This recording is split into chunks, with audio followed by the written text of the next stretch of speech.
A la charla de hoy. Aguárdame un segundito que está con eco la computadora. Ahí está. Ahí va. Ahora sí. Vamos a dar comienzo a la jornada de hoy que trata sobre psicología del testimonio. Tenemos como oradora a la psicóloga María Eugenia Frilocchi, ¿no? ¿Se pronuncia así? Frilocchi, Frilocchi, Frilocchi. Bien. Voy a pasar a describir brevemente el currículum de la psicóloga, de la disertante. Eh, Ella realizó una diplomatura de posgrado, perdón, en psicología del testimonio, una diplomatura de posgrado en psicología del testimonio, aplicado en audiencias orales, diplomatura de posgrado en psicología del testimonio en audiencias orales, perdón, fueron dos, una es en la Universidad Vizcaya de las Américas, la otra en la Escuela de Graduados del Colegio de Abogados de Tucumán. Posgrado intensivo en especialidad en el test de Rorschach, también pronunciado. Posgrado peritación psicológica de los distintos fueros judiciales. Posgrado de psicología forense. Diversos cursos en psicología del testimonio y cámara Gesell. Curso de posgrado en neuropsicología forense. Cuenta además con experiencia laboral en el Servicio Público Provincial de la Defensa Penal de la Tercera Circunscripción de Venado Tuerto y además en el Hospital Regional Alejandro Gutiérrez también de Venado Tuerto. Bueno, traté de comentarlo lo más rápido posible. Queremos escuchar, a ver, ¿de qué nos va a hablar la psicóloga sobre psicología del testimonio? Una materia que, confieso, no sé absolutamente nada, así que vamos a escuchar a la que sabe. Muchas Hola, gracias. buenas tardes a todos. Bueno, muchas gracias por la presentación. La idea de hoy es brindar, ¿no? Mis conocimientos y un poco de lo que dice la teoría y la ciencia acerca de la psicología forense y principalmente de la psicología del testimonio en la obtención y en la valoración de los mismos. Bueno, en primer lugar, traje un poco de idea de hacer ciertos disparadores para ordenar un poco la teoría, porque bueno, es mucha la información. En primer lugar, yo les vengo a hablar desde el lugar de psicóloga forense, como perito de parte, y un poco la pregunta es, bueno, ¿qué hace un psicólogo forense, no? El psicólogo forense aplica conocimientos de la psicología basado en evidencia, evalúa la memoria, la fiabilidad, la exactitud de los testimonios, detecta simulación, disimulación de síntomas y principalmente el fenómeno de la sugestión en la memoria.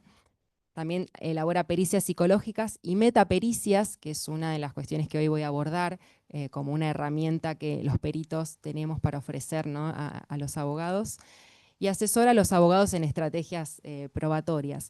Por lo tanto, uno de los roles fundamentales del perito forense es proporcionar, ¿no? las herramientas y los marcos conceptuales para poder valorar, ¿no? la probabilidad de que un testimonio refleje un evento real, un evento inexacto, un evento falso, ¿no?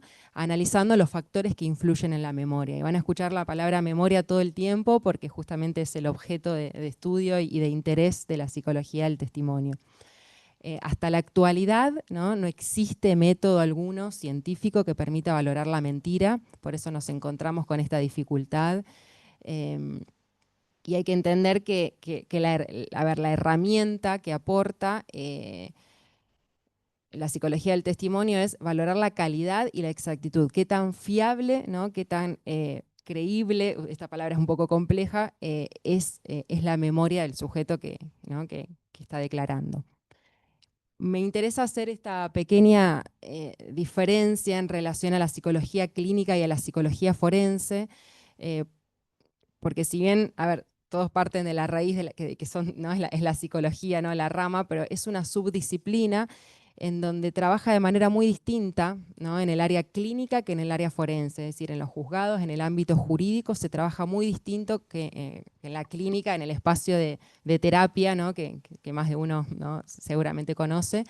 En el ámbito forense, la relación entre el perito y el peritado es una relación escéptica, ¿no? en donde no hay una alianza terapéutica, ¿no? donde no hay un vínculo empático, ¿no? Como decís en el espacio clínico, que se trabaja con la verdad subjetiva del paciente y no se la cuestiona. El paciente viene, habla, cuenta lo que le pasó, lo que sufre, lo que siente, ¿no? y se deja ahí. ¿no? Y se trabaja su sufrimiento, ¿no? Pero a diferencia en lo forense, exige, ¿no?, cuestionar y poner a prueba, poner a cuestión, digamos, ese discurso, ese relato, con técnicas, con test, con protocolos que permitan validar qué tan fiable es y buscar en la manera de lo posible elementos objetivos, ¿no?, que lo corroboren. Por lo tanto, los estándares o los requisitos en forense son psicolegales, a diferencia de la clínica, que hablamos de cuestiones de un diagnóstico, un tratamiento, se trabaja con la verdad del paciente, con estándares médico-psicológicos. Un poco esta diferencia me parece clave para pensar que en los juzgados, en el ámbito jurídico, siempre el perito debe tener formación en forense porque tiene otro tipo de metodología, aplica otro tipo de técnica que justamente intenta evitar, ¿no?, esta apreciación subjetiva, ¿no? Bueno, un poco para introducir la psicología del testimonio, es una práctica basada en la evidencia, es el resultado de investigaciones y de estudios de la psicología experimental y social, ¿no? Y hago este énfasis en la experimental, porque fíjate que acá no hay mucha clínica, salvo aportes de la psicología cognitiva, pero principalmente se basa en la psicología experimental, y tiene dos áreas de estudio, que una es la credibilidad y la exactitud. Credibilidad, si bien es competencia del juez, no es algo de lo que los psicólogos deberíamos decir, este relato, ¿no?, es creíble. Eh, lo que dice la psicología del testimonio es una valoración subjetiva del origen de esa declaración. Es decir, se trata de una cuestión que puede ser real, sugerida, imaginaria, falsa, es un error voluntario, es un error involuntario. Hay una cuestión psicopatológica. Es una valoración subjetiva, ¿no? Eso lo claro. Y después la exactitud del testimonio, ¿no? Qué tan exacto es, y estudiando los factores de influencia, en el momento en que se codifica, se almacena, ¿no?, y se recupera ese recuerdo. O fíjate que la memoria tiene estas fases. Por un momento codificamos un recuerdo, lo almacenamos y luego lo evocamos. Y entre todo eso pasa tiempo y pasan un montón de procesos cognitivos que lo alteran. Entonces, lo que viene a aportar la psicología del testimonio es esto, es el estudio de los procesos psicológicos, ¿no?, básicos que influyen en una declaración, y ahí tenemos la atención, la memoria, la percepción, los factores cognitivos y lingüísticos. Además, exige, por eso hablaba de la importancia de que los peritos tengan formación en forense, porque exige el uso de pruebas psicométricas, de test, de entrevistas estandarizadas, que tengan un rigor técnico y metodológico. Bueno, algunos de los puntos que podemos contribuir, ¿no?, a valorar es la capacidad de estar en juicio, la imputabilidad, la inimputabilidad, la fiabilidad del testimonio, los estilos de personalidad, los trastornos psicológicos, detectamos simulación y disimulación de síntomas clínicos, aclaro que se trata de síntomas clínicos, la sugestión. Y bueno, me quedo con esta frase de que la pericia psicológica válida es la que se apoya en instrumentos científicos y no en apreciaciones personales, subjetivas. Bueno, como les dije, el factor más importante de análisis es la memoria humana, y hay ciertos mitos o falsas creencias que tenemos, ¿no?, en relación a la memoria. La memoria es una capacidad cognitiva individual, gracias, que depende de múltiples factores, es un proceso reconstructivo que se altera, que se modifica, y me interesaba hoy compartirles algunos de los mitos o los pecados, como la autora lo propone, que son 7. Uno es el pecado de transcurso, ¿no? Pensamos que no olvidamos, perdón. Sin embargo, la memoria es susceptible al paso del tiempo y al envejecimiento. Los recuerdos que no se usan se van disolviendo, los vamos olvidando. El pecado de distractibilidad, pensamos que la memoria es independiente de otros procesos cognitivos, sin embargo, tiene una relación muy estrecha con la atención, es decir, que al estar distraídos, o este fenómeno del piloto automático, ¿no?, es posible que no codifiquemos y por lo tanto no podamos recuperar ese recuerdo. El pecado de bloqueo, ¿no?, pensamos que los olvidos de las palabras solo le suceden a algunas personas o que tienen que ver con algún trastorno o deterioro, y en realidad es algo muy común. La memoria es imperfecta, falla. El pecado de atribución errónea, que este es muy importante porque muchas veces pensamos que los recuerdos provienen de nuestra mente, sin embargo pueden ser evocados a partir de lo que oímos, de lo que escuchamos, ¿no? De otras fuentes, eh, y nos convencemos que es algo propio, pero en realidad es algo ajeno, es algo que viene del exterior y uno lo hace propio, no, esto me pasó a mí, esto lo recuerdo así, ¿no? El pecado de sugestibilidad. Pensamos que nuestros recuerdos son totalmente confiables, sin embargo, pueden ser sugestionables, nos pueden incorporar falsos recuerdos a través de preguntas, los formatos de preguntas y a través de comentarios, ¿no? De interpretaciones ajenas. El pecado de propensión, pensamos que nuestras creencias actuales no modifican los recuerdos anteriores, sin embargo, sentimientos, opiniones, los conocimientos actuales, la ideología, ¿no? Pueden influir en recuerdos que tenemos nuestros, ¿no? En recuerdos del pasado. Y el pecado de persistencia, ¿no? Pensamos que si nos proponemos a olvidar algo lo podemos hacer y sin embargo hay recuerdos, ¿no? que son imborrables, como principalmente aquellos que tienen una alta carga emocional. Bueno, un poco esta introducción o estos falsos mitos es para dar algunas características de la memoria. La memoria humana, como dijimos, es imperfecta, ¿no? No opera como un registro fotográfico o una grabación exacta de los hechos. Es un proceso dinámico, es un proceso transformador, es decir, que los recuerdos no son estáticos, sino que se van transformando, se van modificando con el paso del tiempo y también cada vez que son evocados. O sea, tendemos a modificar, a cambiar una parte, a agregar otra por algo que nos escuchamos, que vimos, o por nuestra propia ideología, nuestros propios pensamientos, incluso la propia terapia muchas veces. En los espacios de terapia uno tiende a reinterpretar y a resignificar cosas y empieza, ¿no? Ahí ya hay un cambio, ya hay una modificación de lo que pasó, ¿no? Por lo tanto, cuando hablamos de declaraciones testimoniales, hay que entender que es un acto de memoria. Una declaración es un acto de memoria, es un acto de recuerdo. Por lo tanto, va a estar influenciado por estos factores atencionales, perceptivos, lingüísticos y cognitivos. Otra de las características, bueno, es un poco la maleabilidad del recuerdo, de la memoria, ¿no? Que lo podemos modificar a través de reconstrucciones sucesivas, todas las veces que lo contó, todas las veces, y a las personas que se lo contó, que lo habló, la influencia de sugerencias externas, obviamente que el paso del tiempo es uno de los factores que más influye, y esto conduce al olvido, a la distorsión. Por lo tanto, es muy importante contar, ¿no? Con un profesional que pueda hacer un análisis riguroso, ¿no? de cada declaración, y principalmente de cómo ve esa memoria, ¿no? Ese recuerdo. Hay una psicóloga forense estadounidense que es experta en psicología del testimonio y que pasó la mayor parte de su carrera realizando experimentos con la memoria. Ella estudió la memoria y la recomiendo porque dio muchas charlas TED, tiene un montón de bibliografía, de teoría científica.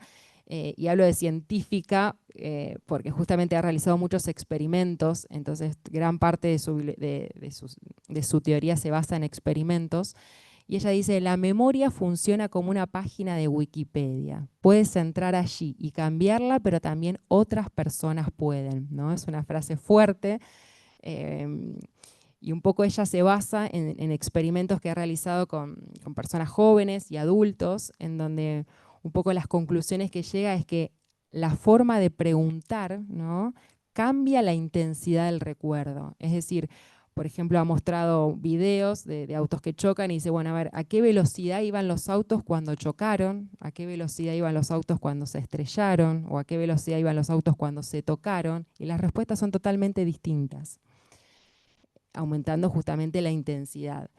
También habla de falsos recuerdos. Ella dice que es posible implantar falsos recuerdos de hechos que nunca ocurrieron, y esto es algo que todavía genera resistencia a aceptarlo, pero ella ha hecho muchos experimentos y uno es en el centro comercial de un shopping, en donde a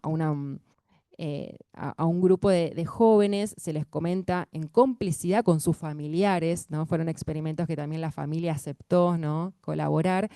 Y bueno, se les comenta que de chicos, ¿no? A edad 8 o 7 años se habían perdido en el shopping, ¿no?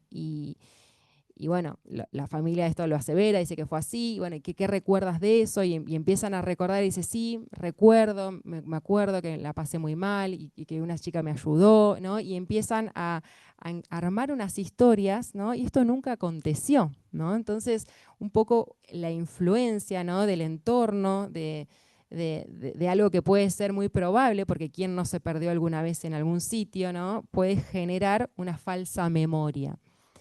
A su vez, esta psicóloga forense también dice que la memoria puede modificarse con información posterior, y ella también presenta un video, ¿no? En parte de sus experimentos, donde hay un accidente de tránsito y le dice a las personas, bueno, que el auto había pasado en stop, ¿no? En vez de ceda al paso, ¿no? Y la gente estaba convencida de que sí, que en el video estaba el cartel de stop, que lo habían visto, ¿no? Entonces, un poco tiene que ver con esto, cómo los recuerdos, ¿no? son muy manipulables, cómo la memoria falla, son maleables y la sugestión. Por eso el fenómeno de la sugestión es un fenómeno clave en psicología forense para analizar los distintos testimonios. Bueno, un poco quiero aproximarles algunas de las características de los recuerdos. Principalmente hablo en los testimonios en cámara Gesell y en menores de edad. Pero bueno, esto es un poco para ambos, ¿no? También para adultos. La evolución de los recuerdos, ¿no? Cómo evolucionan los recuerdos verdaderos de los recuerdos falsos. Y por falsos no digo que sea una mentira, puede ser algo inexacto, un error o algo imaginado. Por lo general, los recuerdos verdaderos con el tiempo van perdiendo, ¿no? Los detalles periféricos, ¿no? Los detalles que tienen que ver con el entorno, con los objetos. La información central, ¿no? Sobre el hecho por lo general es la que más se mantiene, y más si estos hechos tuvieron una alta carga emocional. Es muy difícil, ¿no? Olvidar hechos que han marcado o que han generado una carga emocional muy alta. El relato se vuelve menos literal, ¿no? y más esquemático. En cambio, en los recuerdos falsos, en los recuerdos imaginados, por lo general se tienden a engordar con el tiempo, ¿no? Se vuelven más adornados, hay muchas más descripciones, hay elementos irrelevantes, exagerados. Se van incorporando datos, ¿no? Del exterior, ya sea de los medios, de comentarios, de sugestiones, y aumentan la gravedad, se vuelven como más graves, ¿no? Y ahí, y un poco esto de la memoria, los psicólogos forenses que nos dedicamos a esto, lo que tenemos que hacer un poco es analizar los distintos tipos de memoria. Hay muchos tipos de memoria, la memoria principalmente a corto o a largo plazo, que esto se escucha mucho en cámara Gesell, ¿no? Con un ejemplo al menor, bueno, decime qué hiciste ayer, bueno, qué hiciste el año pasado, ¿no? Como si con eso uno ya pudiera corroborar que su memoria está bien o que no está contaminada, ¿no? Pero bueno, es interesante saber que también existe la memoria episódica y la memoria semántica, ¿no? La memoria episódica justamente tiene que ver con esta memoria autobiográfica. Y esto se puede observar se puede escuchar muy bien cuando una persona cuenta un relato haciendo referencia al tiempo, al espacio, al lugar, a las características sensoriales, ¿no? Lo que sentí, lo que olí, lo que escuché, lo que me pasó. Esta información, por ejemplo, acá pongo un ejemplo, ¿no? Recuerdo que el 12 de marzo fue el cumpleaños de mi amiga, ese día me puse algo rojo, esa noche llovía, ¿no? Son recuerdos que dan lugar dan información contextual. Es importantísimo que aparezca la memoria episódica en los relatos, porque en algún punto lo vuelve más verosímil. Y después está la memoria semántica, que es la memoria que todos tenemos, ¿no? Sobre conocimientos generales, pero es una memoria que, que no da detalles autobiográficos ni contextuales. Bueno, continuando un poco con los aportes de la psicología del testimonio, nos viene a decir que hay que analizar los factores que influyen en una declaración, y habla de que hay tres factores que son fundamentales, ¿no? El factor de testigo, del suceso y del sistema. Del testigo, a ver, cada persona va a interpretar la realidad de su propia forma, en función de su edad, en función de si es un niño, si es un anciano, si es una persona que tiene algún trastorno, alguna discapacidad intelectual. Son todos factores que hay que tenerlos en cuenta cuando la persona, ¿no? Va a declarar. En función de sus estereotipos, de su ideología. Hoy en día el término ideología es algo muy fuerte que pesa mucho. Los factores del suceso tienen que ver justamente con las características intrínsecas del suceso, si fue un hecho violento, que ocurrió de día, de noche, si había luz, si fue un hecho que generó mucha carga de ansiedad, porque eso puede generar también que uno no preste la misma atención, no es lo mismo que te estén apuntando con un arma, ¿no? En donde uno no tiene la capacidad de poder observar otra cosa, ¿no? Que el efecto foco ahí en el arma. Si es un hecho familiar, ¿no? Que sucedió dentro de algo intrafamiliar o un hecho único aislado. Y los factores del sistema, que un poco los puse en negrita porque son los únicos que podemos, por así decir, controlar o valorar, ¿no? En el sentido de que son todos los factores que influyen desde el momento que sucede un hecho, ¿no? Hasta que lo codificamos, lo almacenamos, hasta que lo recuperamos, que lo contamos en una declaración, ¿no? Y eso va a tener que ver con el paso del tiempo, ¿no? El tiempo que pasó hasta que uno lo habló, lo recordó. Tiene que ver con los tipos de entrevista que se utilizan, ¿no? Para recuperar eso, con la cantidad de veces que la persona lo contó. No es lo mismo que lo haya hablado 2, 5, que 10 veces, y con las personas que lo habló, ¿no? Las preguntas que le hicieron. Bueno, son todos aspectos que van influenciando, van contaminando el recuerdo, y que eso lo tenemos que advertir. Otro de los puntos de análisis son los sesgos cognitivos, ¿no? Los sesgos cognitivos son muchísimos, hay muchísimos sesgos, son inconscientes, son sesgos que son inherentes al ser humano. Un sesgo es una interpretación errónea, sistemática, ¿no? Que lleva que lleva a que malinterpretemos o a que procesemos los pensamientos, tomemos decisiones, ¿no? Influenciado por ese sesgo, ¿no? Si bien hay muchos, a mí los que más me interesa hoy comentarles son los que más tenemos que advertir en psicología forense, que es el sesgo de confirmación y el sesgo, o sesgo del experimentador. Y este sesgo es, ¿no? La idea de que tratando de confirmar una hipótesis uno tiende a valorar, ¿no? Los indicadores, la información, ¿no? Que más se asemeja o confirma esa hipótesis. Claro, y vas dejando de lado información que o la niega, ¿no? O en algún punto no contribuye, ¿no? En favor de esa hipótesis. Y esto lo vemos mucho en interrogatorios mal hechos o en las preguntas que se hacen en cámara Gesell o en pericias, en donde, bueno, uno va buscando confirmar. Entonces hago estas preguntas, claro, ¿no?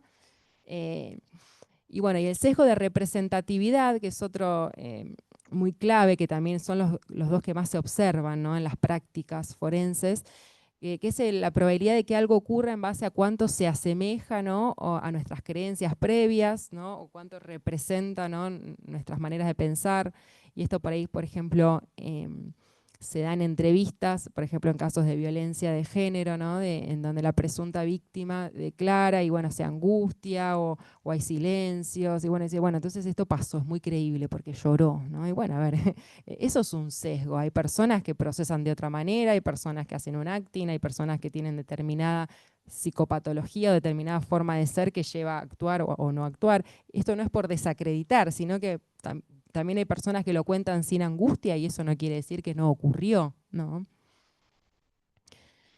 Bueno, hay un caso que seguramente algunos lo conocen, es el caso McMartin, y este caso es un caso paradigmático de malas prácticas en forense, y me parece importante compartirlo. Es un caso de 1983 en donde una madre denuncia abusos sexuales a su hijo en una guardería, la guardería McMartin.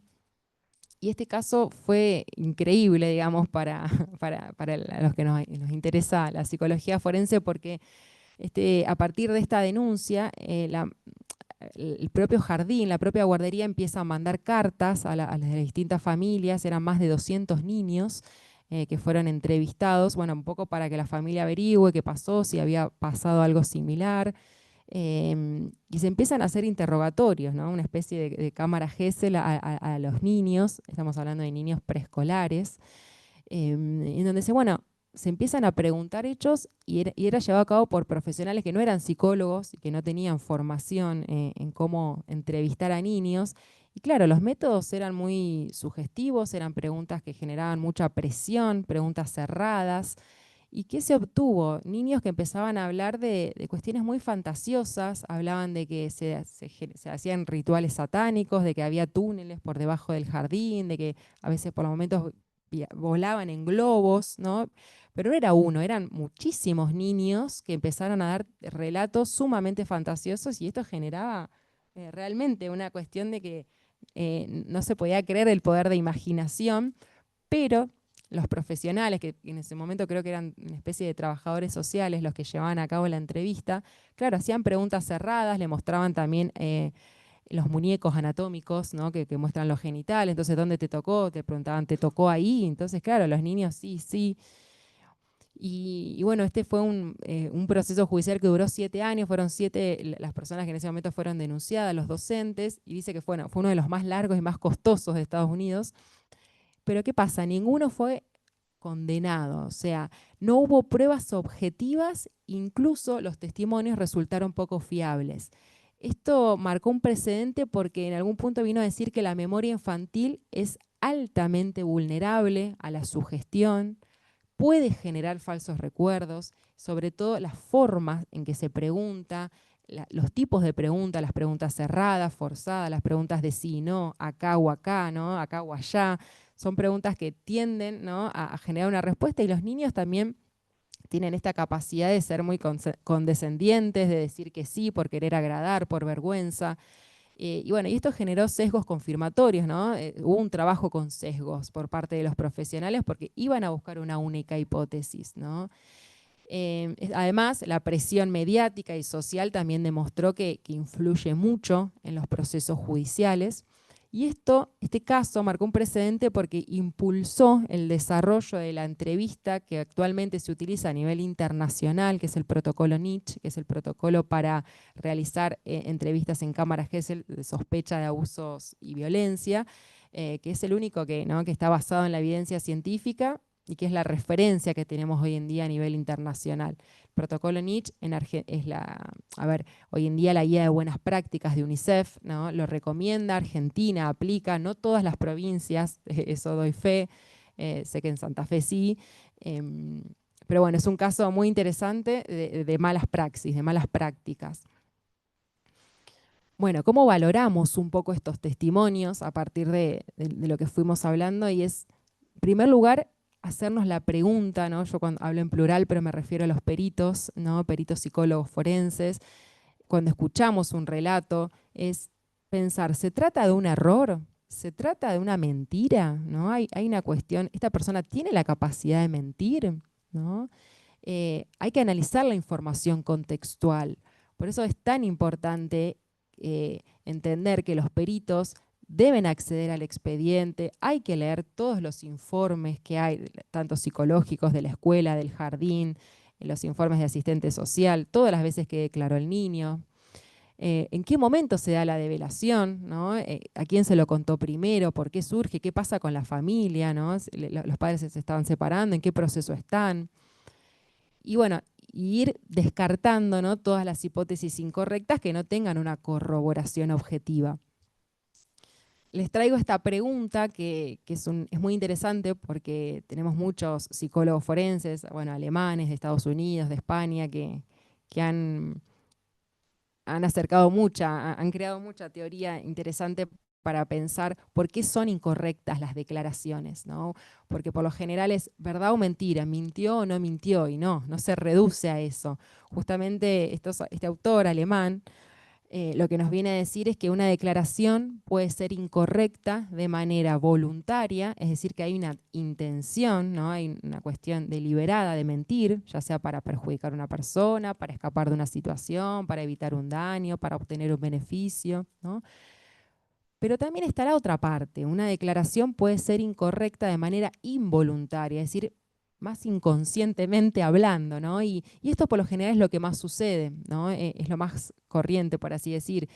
Y acá incluye un montón de cosas. ¿Por qué es incorrecto? ¿Por las capacidades cognitivas de la persona, ¿no? ¿Porque es un niño? ¿Porque es un anciano? ¿Porque su memoria es más sugestionable? ¿Porque tiene algún tipo de trastorno psicopatológico? ¿Tiene algún tipo de discapacidad intelectual? O sea, con respecto a la discapacidad intelectual es un mundo también, porque hay muchos tipos de afectaciones dentro de una discapacidad intelectual y principalmente las personas que presentan, no solo los que presentan el certificado único de discapacidad, sino que hay personas que tienen alteraciones psicológicas que no son pesquisables tan fácil, que uno no las advierte tan fácil, ¿no? Y que hay que examinarlo. Otro de los puntos es por una percepción incompleta, por falta de atención, por olvido, por confusiones en la memoria, por consumos de tóxicos, que hace que después uno recuerde algo, ¿no? De manera borrosa, ¿no? Y ahí empieza toda la contaminación en el recuerdo. O sea, el momento en que se codifica, en que se produce el hecho, uno ya lo está codificando de manera alterada, ¿no? Ya hay algo que está contaminado, ¿no? Y los falsos recuerdos, que son estas reinterpretaciones erróneas, las entrevistas inadecuadas que generan falsos recuerdos y las influencias sugestivas. Por lo tanto, este es un... Perdón, Sí, en esto perdón, lo que decías antes de las capacidades cognitivas. Podría ser también un caso de, por ejemplo, que la persona que está declarando no tenga ciertos recursos simbólicos como para hacer un tipo de declaración o por ahí para comprender eso que percibió, eso que está relatando. Como por ahí uno entrevista a ciertas personas que por ahí tienen, ya te digo, una extrema vulnerabilidad que no tienen los recursos simbólicos claro, suficientes para comprender algo de lo que es está. valorar la Yo- inteligencia, claro, claro, exactamente. Es muy amplio las capacidades cognitivas, pero bueno, tiene un poco que ver con esto, con la memoria, con la atención, con la concentración, con la inteligencia, ¿no?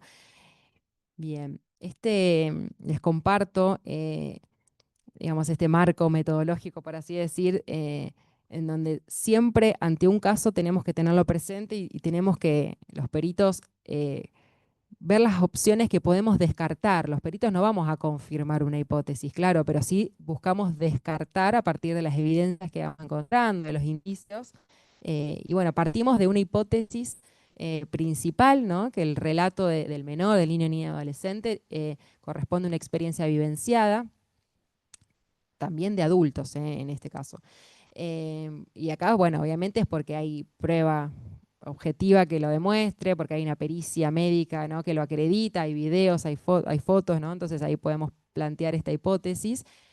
Y la hipótesis secundaria es que el relato corresponde a una experiencia no vivenciada, ¿no? Y ahí se nos abre un poco el paraguas, ¿no? Se trata de un error no intencional, hay una falta de competencia, hay un nivel de desarrollo, como decís vos, habilidades cognitivas, ¿no? Que están disminuidas, hay una cuestión psicopatológica, hay trastornos como el trastorno paranoide, hay trastornos borderline, hay trastornos que tienen que ver con el histrionismo, que son personas que, bueno, que pueden llegar a alterar o a interpretar la realidad de una manera muy distinta, ¿no?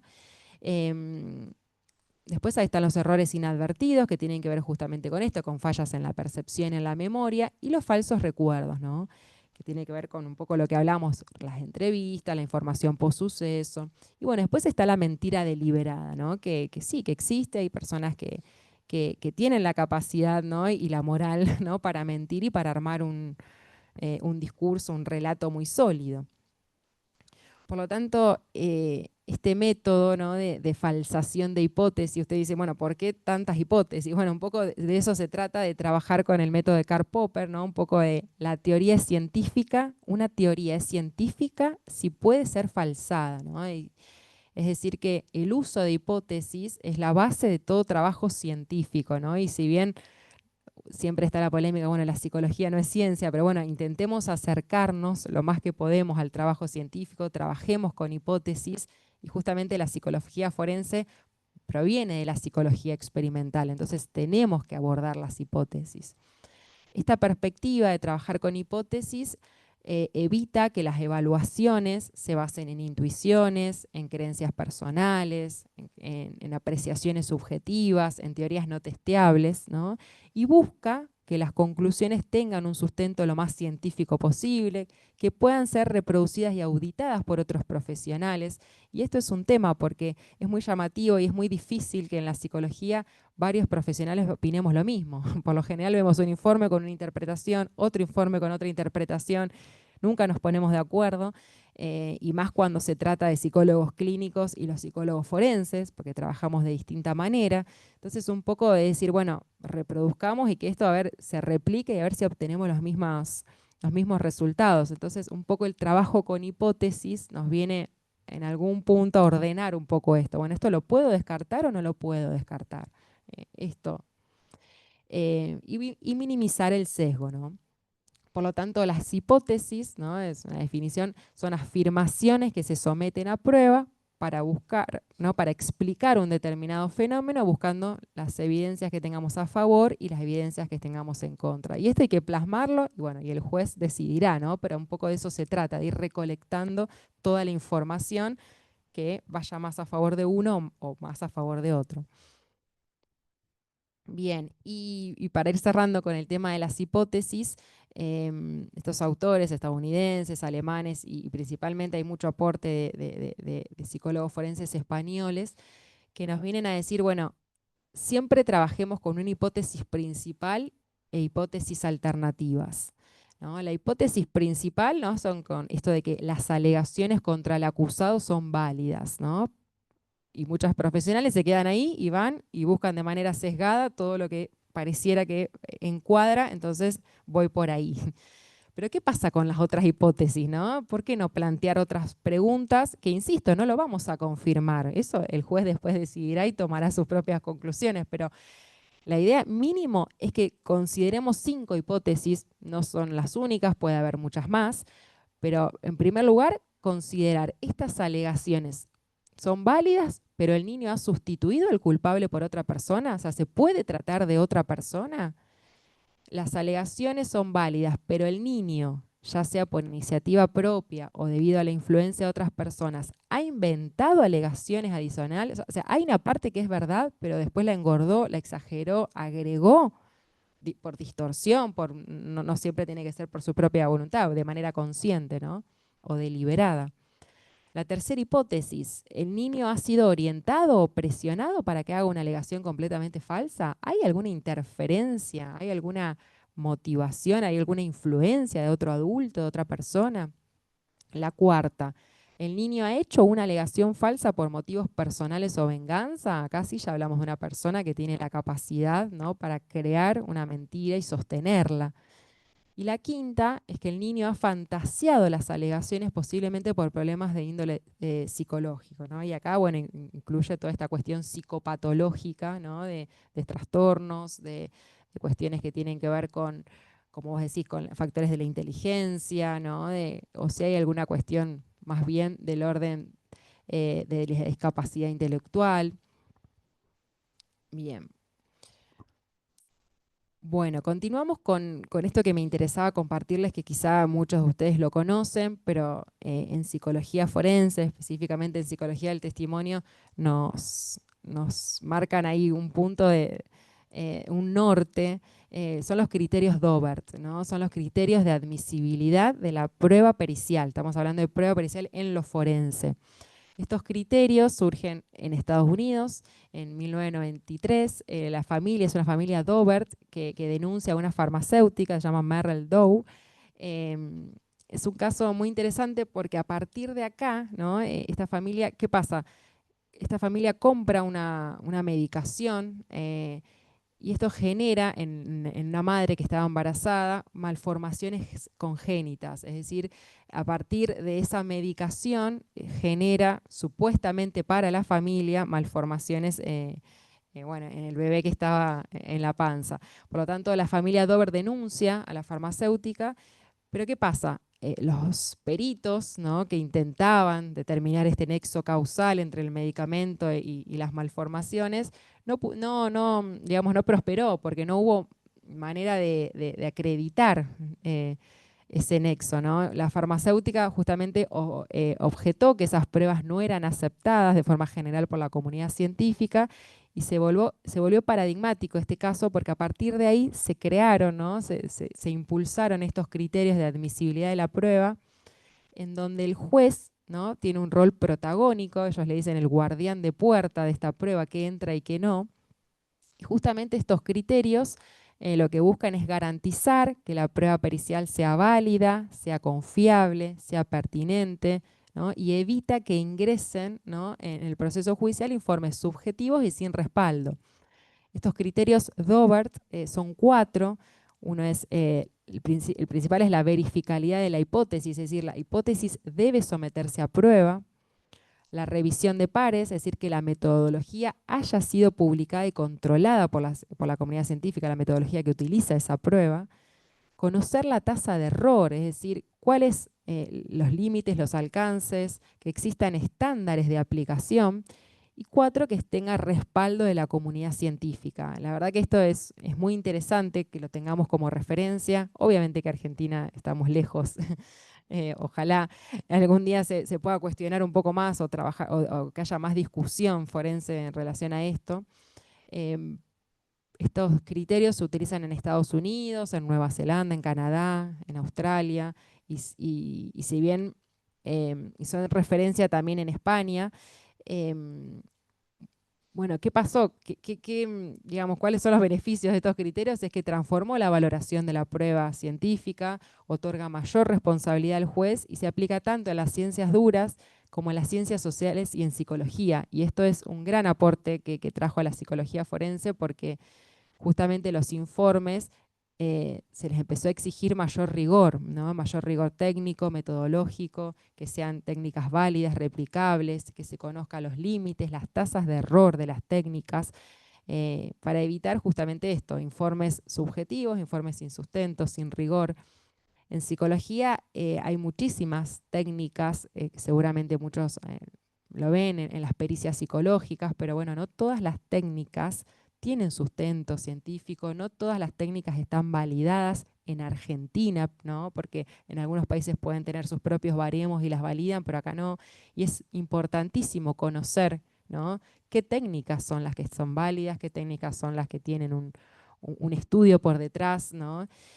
Y también estos criterios lo que permitió es impugnar pericias débiles, ¿no? Es decir, si un informe carece de método, de validación, de respaldo científico, debe considerarse inadmisible. Un poco esto, lo que se llama la ciencia basura, ¿no? ¿Qué es ciencia y qué no? Y qué se descarta y qué debe considerarse relevante, ¿no? Para introducir en un juicio. Ujú. Bueno, y un poco para, para ir cerrando, ¿no? Es mucho lo que se puede decir, pero bueno, ¿cuáles son los protocolos que hoy en día utilizamos desde la psicología del testimonio para valorar los testimonios, para valorar las pruebas testificales? Yo les vengo hoy a compartir uno, que es el HELP, el modelo holístico de evaluación de la prueba testifical, ¿no? Que sus creadores son españoles, son psicólogos forenses expertos en la memoria, psicólogos forenses expertos en psicología del testimonio. Un poco este protocolo es un modelo que no requiere validación, porque no es un test, no es una técnica, sino que es un modelo holístico. Es el más completo en la actualidad, podemos decir un poco el más nuevo, porque fue incluyendo distintos métodos que se han hecho con anterioridad y fue supliendo errores. Y es para niños y adultos, eso es lo interesante. Un poco a grandes rasgos los pasos son el análisis de la documental, es decir, debemos los psicólogos, peritos que nos dedicamos a esto, revisar todo el expediente, los informes, la consistencia que hay entre las declaraciones, analizar las capacidades testificales, y esto es clave, hay que valorar, hay que evaluar la memoria, el lenguaje, las emociones, la cuestión, si hay psicopatología en la persona que está declarando. Ellos lo que proponen es el CAPALIS, ¿no? Que es un protocolo para valorar las capacidades cognitivas en niños y en personas con discapacidad. Esto es un dibujo, ¿no? Donde se le hacen preguntas para ver cómo interpreta, si sabe contar, leer. Bueno, es muy fácil, es de muy fácil aplicación. Luego la obtención del testimonio a partir del protocolo Nietzsche, en donde bueno, es una entrevista estructurada, grabada. Eh, y el análisis de contenido, justamente acá implica un poco todo lo que fui hablando, analizar los factores del testigo, del suceso, del sistema. En algunos casos se puede aplicar el CBCA, que quizá muchos de ustedes lo conocen, es esta técnica que es este listado de contenidos, es como un checklist, a ver si aplica, ¿no? Esto es algo que no se puede aplicar en todos los casos, este análisis de contenido basado en criterios, son 19 criterios, esto está muy mal aplicado, se hizo un muy mal uso.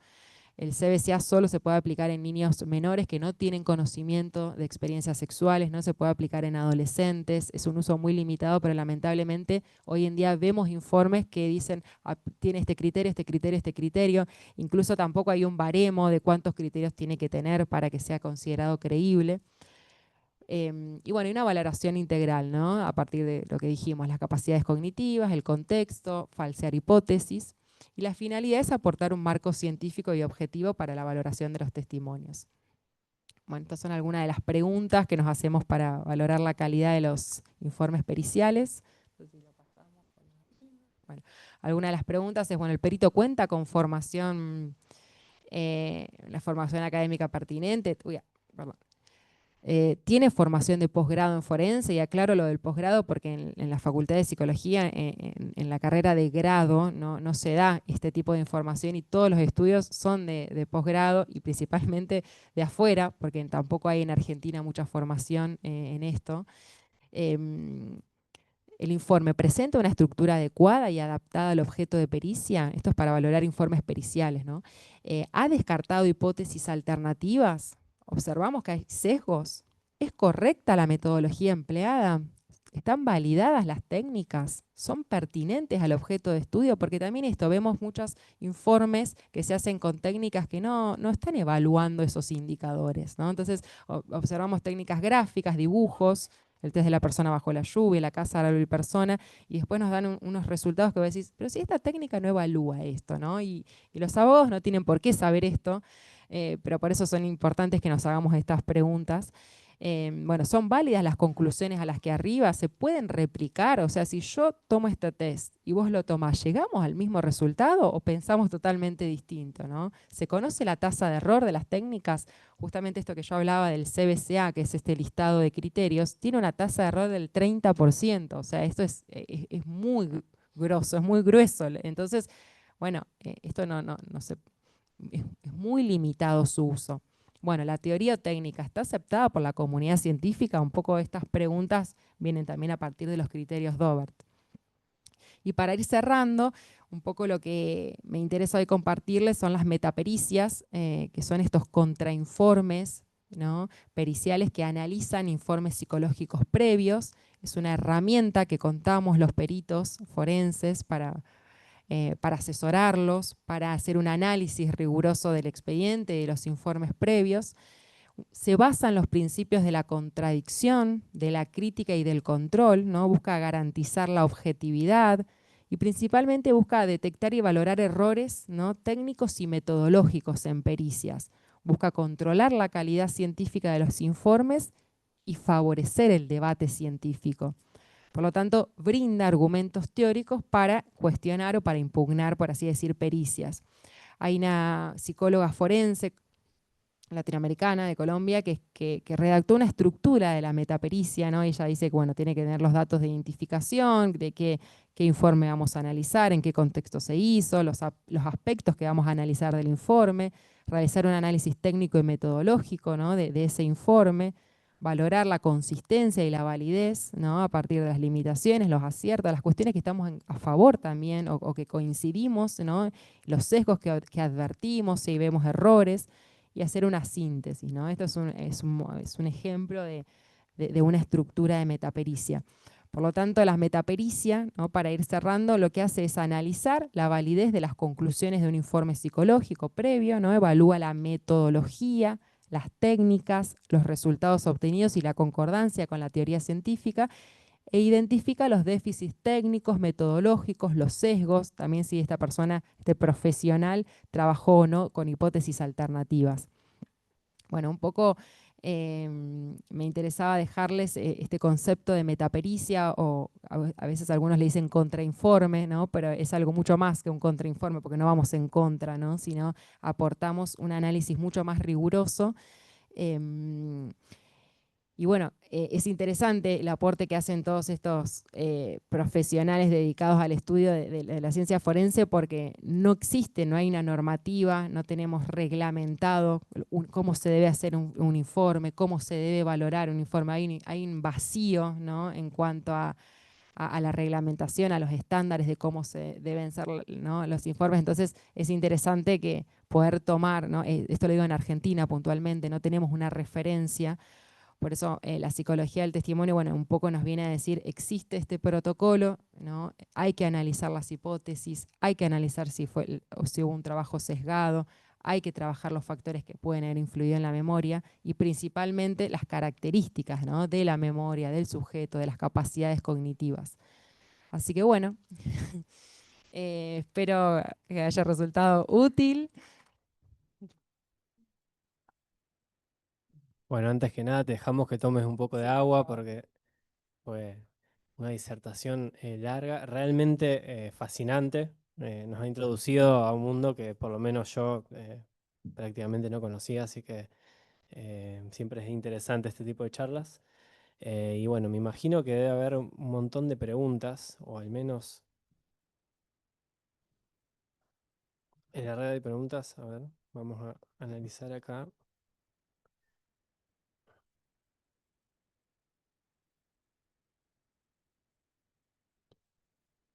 Bueno, hay gente que está pidiendo el power. Si acá la psicóloga lo autoriza, lo podemos llegar a compartir. Manden a los que estén interesados al correo del instituto, que es institutodpp@gmail.com, pidiendo el power y se lo enviamos. Bueno, Yo ahí mm, dejé mi teléfono, mi mail, cualquier consulta me pueden también escribir, podemos hablar, les puedo compartir material, les puedo compartir bibliografía. contrataciones también por si alguien. Bien. Un segundito que le paso el...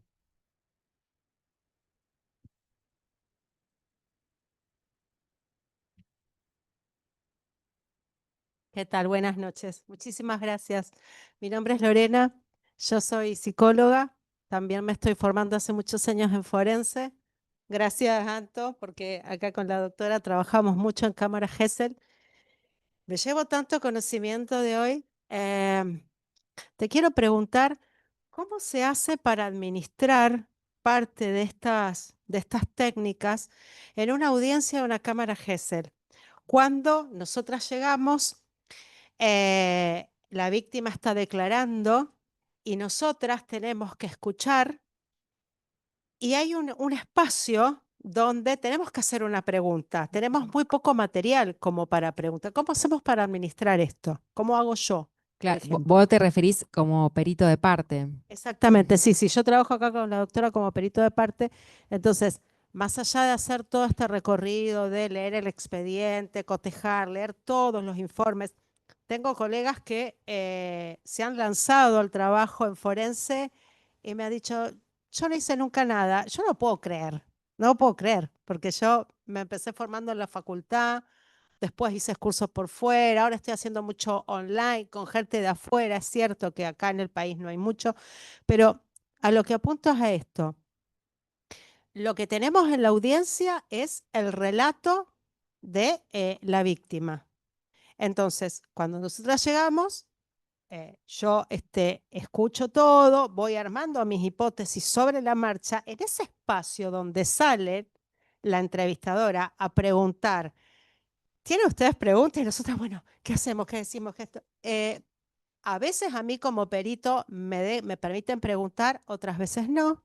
Otras veces le dan el espacio no me ha pasado como me ha pasado con otros abogados. Pero a lo que voy, ¿cómo administrar parte de estas técnicas? Vos decías Lo técnicas que que pasa es que sean... estas técnicas, este modelo, no se aplica al momento de que se obtiene el relato. O sea, el relato se debe obtener a partir de este protocolo, el protocolo Nietzsche. Después hay, como vos decís, una fase de interrupción en donde se realizan preguntas, pero las preguntas a partir de lo que se desprende del discurso, ¿no?, de la persona. Y sí, lamentablemente hay veces que hay lugar para hacer preguntas, que ahonden más, ¿no?, que vayan más al detalle, a veces no, pero por eso lo importante también es la valoración posterior, ¿no? Si bien lo dicho, dicho está, ¿no? Después está la valoración posterior y también justamente en donde se analiza, bueno, cómo el profesional llevó a cabo la entrevista, las cosas que no quedaron claras, ¿no? Pero sí, es muy limitado ese momento, claro. ¿alguna de estas técnicas se podría trabajar de manera indirecta sobre los informes anteriores? Por ejemplo, está la denuncia, los informes psicológicos anteriores, el informe del médico forense. ¿Algo se podría Las administrar? metapericias, vos decís. Lo de metapericia me lo llevo hoy, lo aprendí de vos, Ah, bien. pero voy a investigar Exactamente, cuestiones. sí, se hace sobre informes psicológicos previos o informes de espacios clínicos, de espacios interdisciplinarios, incluso hasta muchas veces, a ver, cuando hay pericias o pericias privadas o informes de espacios clínicos. Claro, es una valoración de todo lo que hay en el expediente, obviamente en relación a la materia nuestra, a la psicología. Incluso a veces también podemos examinar informes de psiquiatras, ¿no? Pero sí, justamente para eso está, es esa la herramienta, ¿no? Con la que contamos, para cuestionar, pero es una cuestión no desde el orden de la crítica al profesional, sino que es una crítica constructiva en el sentido de decir la metodología y la técnica falló o faltó esto, o esto no se advirtió, o esto se hizo como, no, como en contra de cómo se debería hacer, ¿no? Gracias No. por Bueno. todo. Puntualmente, gracias, estuvo espectacular. Estábamos hablando de eso, que estábamos todas las personas atentas y nunca nos pasa eso de Gracias. estar todas y todos atentos. Sí, es posible, en función este protocolo Niche y de que hoy nosotros lo tenemos aplicado a través de las guías de buenas prácticas de UNICEF, la posibilidad de hacer una serie de preguntas a la entrevistadora previas al inicio de la cámara Gesell, porque bien como lo explicaba recién Patricia, Lorena, perdón, te bauticé. Lorena recién lo explicaba muy bien esto, bueno, la práctica que vos la conocés, nosotros llegamos a la cámara Gesell y no, claro, no hablamos con la persona que va a hacer las preguntas y las introducimos después. Pero ¿cómo llegamos a ese control? Porque la cámara Gesell después pasa a ser muchas veces, o sobre todo cuando son niñas y niños, adolescentes por ahí si llegas a juicio con suerte con la mayoría de edad, pasa a ser un anticipo jurisdiccional de prueba. Y tiene las reglas propias además del testimonio en juicio, o sea que se tiene que controlar eso. Y una de las formas de control también es que no existan esas preguntas sugestivas. Y es común ver en las cámaras Gesell cómo la entrevistadora o el entrevistador, generalmente son mujeres, por lo menos acá en la segunda circunscripción, son muchas veces sugestivas donde van introduciendo información o porque escucharon mal o porque quieren aclarar de alguna manera. Entonces, ¿qué posibilidades hay? Y si es parte de la guía de buenas prácticas, también porque desconozco si esto es posible, a eso va mi pregunta, si tener una serie de preguntas previas con la entrevistadora, que hay un tema no menor. Vos hablabas recién de la importancia de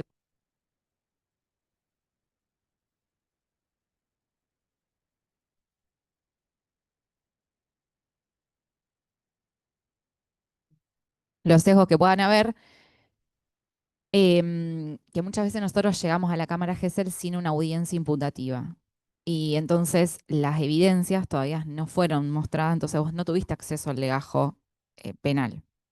Ahí va mi Bueno, pregunta. ese es uno de los grandes déficits que tenemos en Argentina, porque un entrevistador tiene que tener formación en forense y tiene que estar, a ver, en algún punto debe saber que hay hipótesis que tiene que ir descartando durante la entrevista, pero lamentablemente esto no pasa. Muchos profesionales que trabajan en cámara Gesell son psicólogos que sí, a ver, no es una cuestión de crítica hacia ellos, pero no tienen la formación que tienen en otros países, en donde incluso, por ejemplo, en España son dos los peritos que llevan a cabo la cámara Gesell, ¿no? En donde uno anota y el otro está siguiendo, ¿no?, todo el protocolo, y en donde se hacen preguntas abiertas, obviamente, pero se intenta ir en algún punto descartando, ¿no?, cuestiones que pueden tener que ver con esto, con influencias, con el entorno, con el contexto. Con respecto a esto que vos preguntás, lamentablemente no se hacen preguntas previas o no hay mucho contacto con la perito oficial, ¿no?, de fiscalía. sí es importante empezar a presentar escritos, a presentar informes. Bueno, mira, a ver, es importante que se trabaje con esta metodología, es importante que se adviertan estas hipótesis, eh, pero más que nada me parece que lo fundamental es reforzar el momento de evaluación de las capacidades cognitivas del menor, ¿no? Acá nos encontramos con cámara Gesell en donde, bueno, hacemos algunas preguntas, entonces seguimos, está todo bien, ¿no? Está en condiciones de declarar. Y no se trata simplemente de decir, no, bueno, habla coherente o habla claro, entonces todo bien, ¿no? Hay que hacer un análisis riguroso, por eso está este protocolo del CAPALIS, ¿no? Principalmente para niños menores y personas con algún tipo de discapacidad intelectual, porque su memoria es muy vulnerable, ¿no? Se debe ser más puntilloso en la evaluación, ¿no? Hay que estirarla o hay que hacer una evaluación previa. Incluso en España se hace una evaluación previa de evaluación de las capacidades testificales y después pasa a cámara Gesell. Entonces vos ya te ordenás, te estructurás la entrevista de otra manera.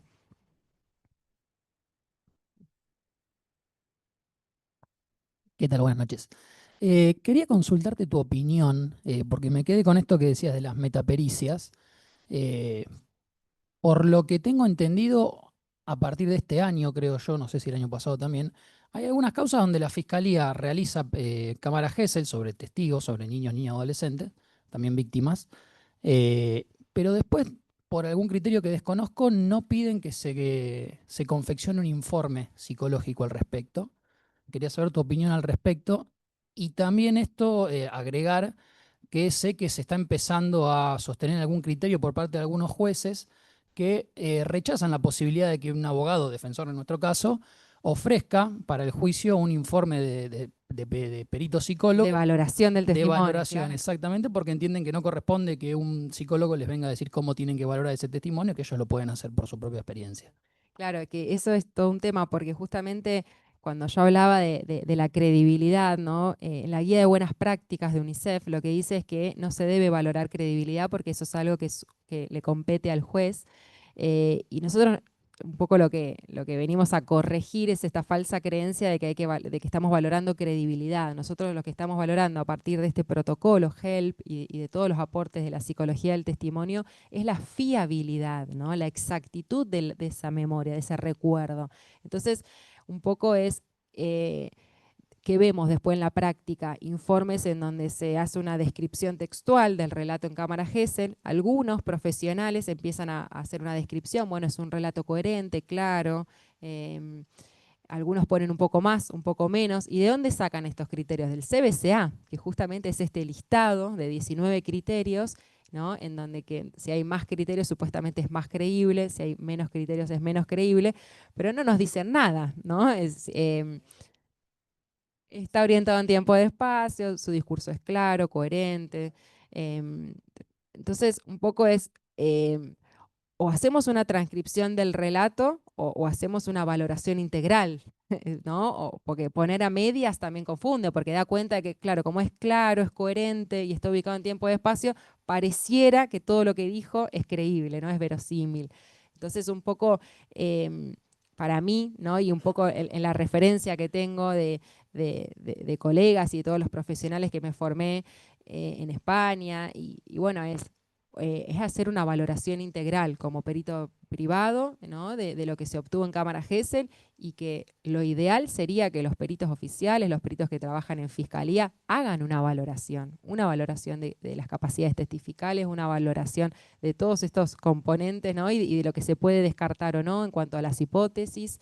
Pero bueno, no se hace y tampoco hay muchos profesionales que no están formados para hacerlo. Entonces se limitan a llevar a cabo la entrevista de declaración testimonial y ahí queda, ¿no? Y ponen algunas características, ¿no? Y ahí.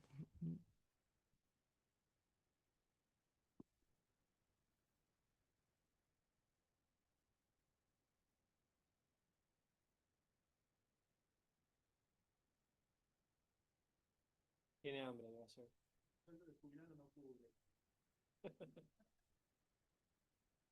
No,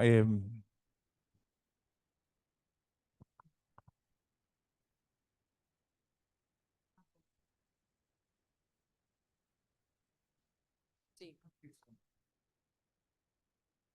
Avi, ¿querés abrir el micrófono y hacer la pregunta en forma oral? ¿O querés que lo Hola, lea? ¿qué tal? ¿Cómo les va? No tengo cámara, pero Bueno. sí tengo micrófono. No, era un breve aporte por esta pregunta o por esta frase que surgió en el auditorio de que por ahí es frecuente que los niños, niñas o adolescentes vayan a cámara Gesell y no se haga un análisis o una evaluación previa de sus capacidades cognitivas. Yo puedo hablar un poco más por los distritos del interior, que es donde trabajo, en las fiscalías, y la verdad es que nosotros con las psicólogas de PDI hacemos este trabajo previo de analizar las capacidades cognitivas para no ir directamente a la cámara Gesell y justamente evitar todo esto. Pero me refería a que es algo que sí se hace. En la ley está distinguida la entrevista previa, que es para determinar, dice, si está en condiciones, que tiene un doble sentido. Primero, si está en condiciones de aportar un dato fiable, ya robamos el término, por un lado, pero por otro lado, si eventualmente la intervención, sobre todo cuando son chicos muy chiquitos, la participación en un acto de esa naturaleza, no lo puede afectar. Nosotros tuvimos un caso donde había dos testigos menores de edad, de 5 años cada uno, y lo que habíamos planteado es que se haga previamente esa entrevista y que además se convoca a los padres. Uno de los padres dijo, no, para mí la va a hacer mal, y bueno, la psicóloga de alguna manera avaló esa posibilidad de que pudiese llegar a ser de alguna manera afectarlo ese tipo de experiencia al chico por la corta edad. En el otro caso dijo que no, habló con una soltura que realmente sorprendió a todos, pero es un terreno muy resbaladizo, porque tenemos que conjugar los abogados con otra profesión humanista. O sea, con los ingenieros, con los peritos calígrafos, a lo mejor es más fácil, pero acá con una profesión, porque los ingenieros también de alguna manera hablan de fiabilidad cuando hacen un cálculo. Los médicos también, de alguna manera, uso el término fiabilidad porque lo robé recién, cuando vienen y hablan de posible mala praxis, debería, hay un protocolo, pero el protocolo, y todos te están dando elementos que tienen que ver para ver si frente en esos casos a la producción de un determinado daño hubo o no un accionar contrario a las normas que imponían una determinada forma de actuar, que eran las que tendrían que haberse cumplido. Todos lo hacen. El problema es que con los psicólogos los dos lo hacemos desde un punto de vista de tratar de meternos en la mente de las personas y tratar de valorar. Por más que lo llamen fiabilidad, es también una valoración del discurso, ya no de los datos duros. Acá había que poner más cemento. Bueno, había que poner más cemento, había que ponerlo, bueno, tantas otras cosas. Eso creo que hace que nos confiemos. A mí siempre, muchas cosas, porque además no he tenido mucha experiencia en cámaras GS, pero me dejan picando el tema de que si, primero, si lo que dijeron acá me pareció brillante, de tener una entrevista previa con la entrevistadora, como para que nos diga qué va a hacer y que nosotros podamos de alguna manera, cualquiera, las dos partes, de alguna manera agarrar y aportar. A veces la entrevistadora es de la fiscalía, entonces es parte. Entonces, el sesgo, no, nosotros hicimos que nos opusimos y hicimos venir un entrevistador de otro lado, porque es de la fiscalía. Lo que ahora tenemos el término como para poder plantear por qué, el sesgo de confirmación. Claro, si es de la fiscalía, va a venir influido con el sesgo de la confirmación, viene con una teoría del caso de respaldo. Va a ser una reacción casi lógica que actúe de esa manera. Ahora, la entrevistadora lo único que tiene que hacer, yo creo que es facilitar el relato, nada más. No tiene que buscar el relato, sino facilitarlo. No es nuevo. Los abogados lo descubrimos antes. Se llama, porque la entrevistadora, según dijeron en un juicio, se peleó mucho esto y hubo consenso en eso, pero en medio del juicio, en realidad es una investigadora. Por eso yo pensé en el sesgo de confirmación. Y en materia jurídica, que yo siempre jodo con eso, ¿hace cuánto tiempo de que se planteó que uno de los errores judiciales era la vía única de investigación, que es un sesgo de confirmación? Es decir, cuando yo en vez de arribar, después de investigar, a una hipótesis, la compruebo para ver si la puedo llevar a juicio, si tengo posibilidad de ganar y la llevo, yo parto de una hipótesis. Cuando el investigador parte de una hipótesis, se terminó la investigación, porque va a empezar a ver todo lo que le sirve y descartar lo que no le sirve. Es tan lógico, tan lineal.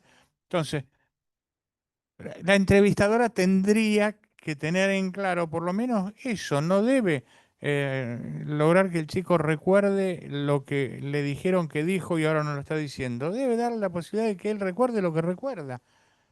Una cámara Gesell más con chico es saltar un vacío, qué sé yo lo que va a decir. Con cualquier testigo, pero más en esa circunstancia. Ahora, el problema ¿es conveniente que la entrevistadora haga un informe? Segundo, ¿es conveniente que algún psicólogo haga un informe? Y tercero, ¿es conveniente y ahora también admisible que un psicólogo haga un informe no del discurso del menor, sino del modo en que se desarrolló la cámara Gesell? Bueno, esos son los tres campos de batalla. Yo tengo posición. Para mí, la entrevistadora no tiene que hacer ningún informe. Para mí los informes tienen que ser un problema de parte y para mí los informes de parte deben tener dos capítulos. Uno, ¿qué opino de lo que dijo el menor? Pero primero, ¿qué opino del modo en que se obtuvieron esas declaraciones del menor? Y a partir de ahí, después, señor juez, usted valore como quiera. Ahora, si usted le quiere dar credibilidad a un dato no fiable científicamente en base a eh, verificaciones objetivas y duras realizadas previamente para llegar a esas conclusiones, bueno, un problema suyo. ¿eh? Y después va a ser un problema de toda la sociedad si tenemos jueces que obran de esa manera. Como ahora con un juez de renunció en Reconquista porque no tiene confianza en la justicia.